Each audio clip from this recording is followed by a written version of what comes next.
नमस्कार जय जगन्नाथ दर्शक बंधु कोटि कोटि कृषकों गुड न्यूज तेरे यही चाषी खाता को आसो पीएम किसान टंका तेरे संपूर्ण खबर जाना पूर्व वीडियो को लाइक करूँ शेयर करूँ कमेंट करूँ आम चैनल को सब्सक्राइब करी पाखरे थिबा बेल आइकन को दबाई दिंतु जहाँफल एमती लाटेस्ट अपडेट आपण सर्वप्रथमे देखिपारे तेज आसतु जाना संपूर्ण अपडेट कौन रही पीएम किसान टंका को नहीं बड़ अपडेट क्यों चाषी को खाता को जीव टंका आसतु जाना कृषकों कल्याण पर केंद्र सरकार क्रमागत भाव में अनेक प्रकार योजना चलाई योजना गुड़िक सहित केवल कृषकों को आर्थिक कल्याण पर नुहे बरं से सशक्तिकरण पर गुरुत्वपूर्ण पदक्षेप नि तेरे प्रधानमंत्री किसान सम्मान निधि योजना को नहीं बड़ अपडेट आसी वास्तव में समस्ते किसान सम्मान निधि योजना आसवा को अपेक्षा करते तेरे 18तम किस्ती संबर्ध में एपर्यंत कौन सरकारी सूचना प्रकाश करा जाय नहीं किंतु यह अक्टोबर प्रथम सप्ताह कृषकों आकाउंट रे जमा हेबो बोली विश्वास करा जाय।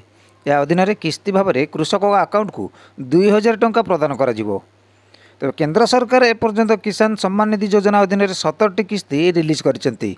वास्तव में यही योजन समुदाय 6000 टंका कृषकों आकाउंट रे जमा होईची। यही राशि एकाथरक दि जाई न थाए अलग किस्ती रे 2000 लेखाएं खाता को आसी थाए। यह वर्ष को 3 थर रिलीज हुए।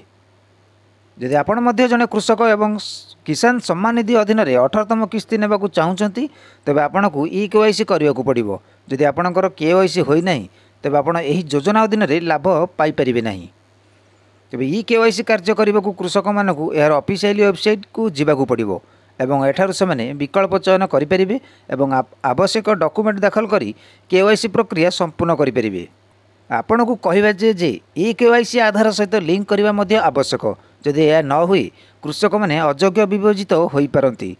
एपरी परिस्थिति रे सामान्य भूल आपण को किसान सम्मान निधि राशि वंचित करें। तेज संपूर्ण अपडेट आपको किपरि लगे कमेंट बॉक्स में आपंकर मतामत दिंतु। आम चैनल को सब्सक्राइब करी पाखरे थिबा बेल आइकन को दबाई दिंतु जहाँफल एमती लाटेस्ट अपडेट आपण सर्वप्रथमे देखिपारे।